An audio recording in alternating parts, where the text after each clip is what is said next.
Bismillahirrahmanirrahim. Assalamualaikum warahmatullahi wabarakatuh. Sahabat My TV rahimakumullah. Suatu ketika ada cerita seseorang meninggal di lautan lepas. Lalu keluarganya tidak menerima, ya, sehingga menangis sampai meronta-ronta. Pertanyaannya adalah, apakah jika orang tersebut tidak pergi ke laut, apakah hari itu dia akan tetap hidup atau tetap meninggal dunia? Ternyata dalam Islam, konsep kematian itu adalah berkaitan dengan datangnya ajal yang telah ditentukan oleh Allah Subhanahu wa taala kapan dan di mana terjadinya. Allah Subhanahu wa taala pernah berfirman dalam Quran surat Al-Imran ayat 145, A'udzubillahi minasyaitonirrajim, wa ma kana li nafsin an tamuta illa biidznillahi kitaban muajjala. Suatu yang bernyawa tidak akan mati melainkan dengan izin Allah sebagai ketetapan yang telah ditentukan waktunya. Maka sahabat My rahimakumullah, Allah lah yang telah menghidupkan dan mematikan. Allahu yuhyi wa yumitu. Allah menghidupkan dan mematikan. Pertanyaannya adalah, pilihan kita hanya memilih apakah ketika dalam mati itu kita dalam keadaan taat kepada Allah atau dalam keadaan bermaksiat kepada Allah.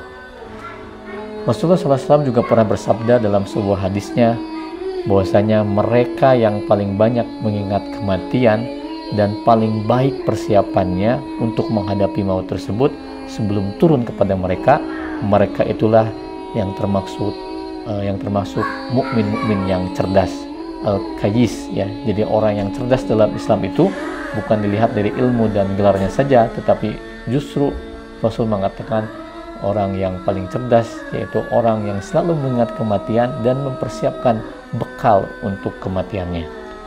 Oleh karena itulah maka, karena waktu kita ini tidaklah lama, kalaulah kita misalnya Allah berikan umur 60 tahun, apakah semuanya kita gunakan untuk ibadah kepada Allah? Tentu tidak. Kita gunakan bekerja mungkin sekitar 8 jam. Maka kita sudah menghabiskan sekitar 20 tahun umur kita untuk bekerja. Belum lagi kita gunakan untuk tidur 8 jam tiap hari. Maka pun juga kita sudah menggunakan sekitar 20 tahun kita untuk menghabiskan untuk tidur. Maka sebenarnya lebih dari 2/3 umur kita itu habis untuk bekerja dan tidur. Sedangkan sisanya lagi kita gunakan mungkin untuk santai, makan-makan, rekreasi dan sebagainya. Pertanyaannya, berapa lamakah waktu yang kita berikan untuk Allah Subhanahu wa taala? Sahabat My rahimakumullah, oleh karena itulah setiap manusia akan menyesali perbuatannya. Rasulullah SAW pernah bersabda dalam riwayat Tirmizi bahwasanya semua manusia itu akan menyesal. Ya, tidaklah seseorang mati melainkan ia akan menyesal. Lalu orang-orang bertanya, ya Rasulullah, apa penyesalannya? Beliau menjawab, jika ia orang baik, ia menyesal mengapa tidak lebih banyak lagi kebaikan yang dia lakukan. Tetapi jika ia orang jahat, ia akan menyesal mengapa tidak sesegera meninggalkan kejahatannya. Oleh karena itulah sahabat My TV rahimakumullah, di waktu yang singkat dan ketidaktahuan kita kapan ajal itu akan mendekati kita, maka yang harus kita lakukan adalah melakukan amal soleh atau mengumpulkan pahala yang berlipat sebanyak-banyaknya. Banyak perintah yang sudah memberikan indikasi agar kita melaksanakan amalan yang berlipat. Misalnya sholat berjamaah, kita itu dapat 27 kali lipat. Sholat di Masjid Nabawi, kita mendapatkan pahala 1000 kali lipat, ya. Atau sholat duha di tiap pagi, itu menutup 360 sendi yang harus kita tutup untuk sedekah dengan sedekah. Tetapi ada juga pahala yang tanpa batas, yaitu berdakwah, mengajak kepada kebaikan dan menyuruh pada yang mungkar. Oleh karena itulah optimalisasi amal ini perlu kita lakukan untuk mendapatkan amal sebanyak-banyaknya, untuk mendapatkan amal atau pahala tanpa batas di sisa waktu kita. Itulah umur yang diisi oleh amal soleh yang optimal, tidak panjang, tetapi di sana Allah berikan kebaikan dan keberkahan yang sangat berlimpah.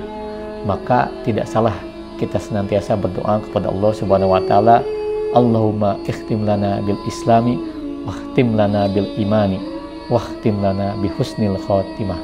Ya Allah, akhirilah hidup kami dengan Islam, akhirilah hidup kami dengan membawa iman, dan akhirilah hidup kami dengan husnul khotimah. Mudah-mudahan bermanfaat. Terima kasih. Assalamualaikum warahmatullahi wabarakatuh.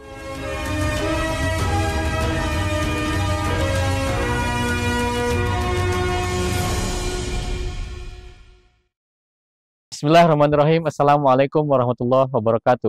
Alhamdulillahirrahmanirrahim. Alhamdulillahillazi arsala rasulahu bil huda wa dinil haq liyuzhirahu ala dini kullih wa kafa billahi syahida. Asyhadu an la ilaha illallah, asyhadu anna Muhammadan abduhu wa rasuluh. Allahumma shalli ala Muhammad wa ala ali Muhammad. Pemirsa Mahid TV yang dirahmati Allah Subhanahu wa taala, marhaban ya Ramadan. Kali ini kita berjumpa lagi di bulan penuh kemuliaan di tahun 1445 Hijriah. Insyaallah Mahid TV akan kembali membersamai para pemirsa dengan berbagai macam program inspiratif. Di antaranya adalah Inspirasi Ramadan menjelang berbuka puasa, Inspiring Talk, Tanya Ustadz, dan berbagai macam program lainnya. Stay tune terus, jangan lupa untuk like, comment, and share Mahid TV. Mahid TV berbagi inspirasi meraih keberkahan ilahi. Assalamualaikum warahmatullahi wabarakatuh.